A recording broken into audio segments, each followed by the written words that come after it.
Hey, what's going on, guys? How we doing?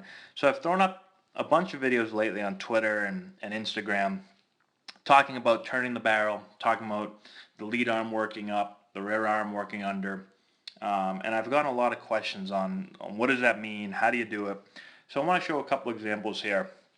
I took a video of pool holes here hitting on the left. I found this video online. I don't know who it is. They were doing the old school kind of high tee, 2T drill, working on really swinging down on the ball. It's a really good example of showing, the differences between turning the barrel, allowing the bat to get in the hitting zone early, trying to get the bat to work on the same plane as the pitch, versus doing the opposite, so swinging down like this. So let's kind of go over the differences. Hopefully you get an idea of how the lead arm and the rear arm work, what happens to the barrel when you swing it properly, and then why you want to do it. We've talked about this a lot in the past, but I want to kind of throw up a video. I haven't put one up in a little bit. So let's watch Pool Holes here. When he starts to, what I would call, turn the barrel, his lead arm is going to work up. It's going to work up this way, basically stay across his chest. You're going to see his rear arm start to work under. And when you see this move right here, I talk all the time to our guys about trying to turn the barrel, turn the knob, let the bat work rearward. You can see that it's not a pushing action with the hand. It's not a hand action, right? It's not a push down at the ball. I'm literally turning the knob. I'm allowing my left arm or my lead arm to work across my chest. My rear arm is going to work under. The barrel is going to continue to turn as my body turns, so I'm clearing a path for the bat to get on path. And again, right here you can see that there's been zero push with the hands. It is a turn. Lead arm is now across the chest. Rear arm is worked under. The barrel has turned. It is now laid back flat. The knob is pointing more out towards the pitcher, not down. As he continues to turn, the bat is getting on path with the pitch. So again, the ball is being thrown from an elevated mound overhand to a catcher that's squatted. The ball has to go downhill. And so I'm trying to match the plane of that pitch. I'm trying to get my bat to swing slightly uphill. Gives me the best chance, the biggest margin for error. My timing doesn't have to be perfect. I can hit the ball late, on time, early. I'm in the zone for a long period of time. My area to impact the ball is much bigger. Therefore, my timing doesn't have to be perfect. And there it is. So that's typically what you will see as far as path is concerned. I talk to our guys all the time how important it is to try to create a proper path, and the only way you can do it is by moving your body in the proper way, by rotating properly, by understanding how this lead arm is going to work. What's my rear arm going to do? There it is. So that's the proper turn. The opposite is what is taught at a lot of, not only young levels, I see it taught at all levels. But when you watch major league players and players that play at a high level that are successful, nobody does it. And that would be more of the swing down, hands, upper body, dominant swing, where the bat is really steep to the ball. The ball is basically being pitched this way, and you're swinging this way. So you have this tiny little area to intersect the ball. So your timing has to be perfect. If you do square it up, you end up squaring it up straight downhill. You can see this ball kind of goes straight into the ground. Or, if you hit the top half, it's going to go straight down. If you hit the bottom half, it's going to go straight up. You're going to slice it. It's very hard to square the ball up. And again, you can see the differences in the arms. The lead arm is working straight down, right? So there's the lead arm working straight down versus working up. Totally different move.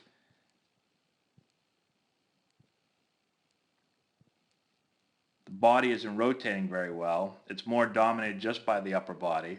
There's no lower body involvement. So now you're not creating energy from the ground up. You're not using the big muscles in your body to swing the bat. You can see this does not look like a powerful swing. You're not going to do much damage with this. And you're going to hit the ball straight into the ground or hit a lot of pop-ups to second base in the shallow right field because you're not getting on path early. Right? This is creating the optimal path for you to be as consistent as possible. They talk about, oh, you got to stay inside the ball. Players try to push their hands to the inside. No. If I turn, if my lead arm works across my chest, my rear arm drops into slot, my bat starts to flatten out, this creates an inside path for me. My bat is entering the hitting zone very early. He can make contact right here. If he's late and he hits the ball right there, that ball's going to be hit to right field. Bang, if he's on time, he hits to the center. If he's early, he can still hit it to left. He's in the zone this whole entire time. And that's the key. How long can I stay in the zone? Can I give myself a chance to hit when my timing isn't perfect, right? Here, my bat is never in the zone. Not in the zone, not in the zone. Basically, I'm in the zone from here to here, and then I'm out of the zone. So my area to impact the ball is very small. My margin of error, right, I have no margin of error. So that's the difference, and hopefully you can see the difference between this swing, this downward pushing the bat, downhill, lead arm working down, everything working down on the ball, versus this. Again, the thing to remember that I think players get confused with is people think that this is the shorter swing, right? They say, oh, I'm never going to be able to catch up to the ball. This is the shortest path, point A to point B, right there, boom. Well, the ball is not, it's not a stationary object. I'm not trying to get to that point right there as fast as I can. I don't know where this point is going to be, right? The ball's not on a tee, so I don't know where the point is. The ball's coming in. I don't know the pitch. I don't know where I'm going to make contact. I mean, it could be anywhere on this path coming in. If I swing like this, I'm giving myself a chance to really only hit it at one spot, right? Now versus, oops, let me change this real quick. Again, I don't know where that spot is going to be as it comes in, but if my bat is flat, I can match all those points. Now I'm giving myself a chance, right? Oh, he throws me a BP fastball. He took 2, 3, 4 miles an hour off. I've still got a chance, right? I'm on path with the ball. He throws me a changeup. I have a chance. He throws a fastball faster than I anticipated. You know, again, I have a chance. I'm in the zone. My barrel is working into the zone deep. When I swing down, I don't get in the zone early. Watch. I'm in the zone late. I don't enter till right here. What about all this space right here? What if I'm late? I have no chance to hit it. My bat never gets. When guys that swing downhill, guys that push the bat, they miss out on this whole area to hit. They basically only have, they get in about right here, they leave about right there. So they have this small area to hit. This area, bye-bye, no chance. So players come back and they say, oh man, Matt, my timing is just off. I've been struggling all year. I just can't figure out my timing. And I always say, timing, here's my thought on timing.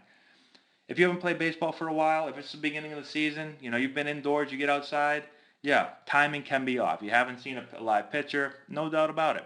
But when you've played month after month after month, and you're hitting 200, 170, or 220 or whatever, you can't continually come back. It's like every player comes back, you know, Coach, Matt, we got to do some work. My timing just isn't, you know, my timing's not right. Dude, we're 3 months into the season. What do you mean your timing's not right? No, your swing's not right.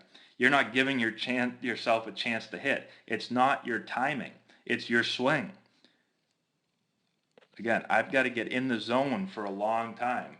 I've got to create a path using my body properly that I'm able to get in early and stay in for a long time. Oh, what do you know? Albert Pujols his timing's always right on, right? All the really good hitters, oh man, they're always on time. Yeah, because they have a swing that produces a path that makes them on time all the time because they don't have to be perfect. They don't have this little tiny area, this little tiny window to hit in, right? They've got this big, huge area to hit in. Yeah, it's really easy to time something up when I'm giving myself this much of a chance. I don't have to be on time, perfectly on time all the time. I can hit when I'm not on time. With this swing, I can't hit if I'm not perfectly on time. If I'm late, I'm out. If I'm early, I'm out. If I'm on time, I might still be out because I might still smother a ball straight into the ground. And as you move up in levels, smothering the ball into the ground is not going to produce hits, right? You go play at a good high school or once you get the college ball, and definitely in pro ball and the major leagues, no chance. You've got to hit the ball hard, and you've got to hit it on a line, right? If you're going to hit a ground ball, it better be a really hard ground ball, right? The best chance for you to get a hit is to hit a line drive, right? A line drive that's into a gap, right? So hopefully this makes sense. Hopefully you guys can see kind of the difference. This is one of the main things when I'm working with hitters. There's a lot of things we work on, but when hitters come to see me and they're struggling, it almost always has to do with path, the way they're using their body and the path that they're creating. But players still have a hard time. When I get new guys that haven't really heard my spiel or they don't really study the swing very much, they have a hard time figuring out why this right here is not going to give them success. So like the first hour is like trying to explain what I'm doing kind of in this video. And it's amazing how many people continue to think that this is the right way to do it. When if you watch major league hitters, nobody is swinging downhill like this, right? And the excuse of, yeah, well, they're just born to hit is like the worst excuse ever. No, they're in the big leagues because they're in the big leagues because they can hit, because they're consistent. And why are they consistent? Because they swing like this, right? They're facing the best pitchers in the world, and the only way to stay in the big leagues is to hit. If you're a position player, you have to hit, right? The only way you can hit is if you have a path that is going to be similar to this type of path. Now, some are better than others, obviously, but you're not going to see this at a high level. And you could give this guy the best vision in the world, the best strength. He's the quickest. He's the most powerful. He's the greatest, athlete in the history of the world. And if he has a swing like this, he's going to be in the big leagues for like 2 seconds. He's never going to get there, right? Because he's never going to hit. He's not going to square up enough balls. He's not going to be able to hit consistently. So, yeah, hopefully that makes sense. Let me know if you have any comments. I know I'll get a bunch of people that probably don't agree, but that's fine. Let's talk about it. Leave the comment in the section below. If you want to shoot me an email, matt@antonellibaseball.com. If you want to work with us, check out our Instagram page, Antonelli Baseball. Twitter's MattAntonelli9. I wish you guys luck. Let me know if you have any questions, and we will talk to you later.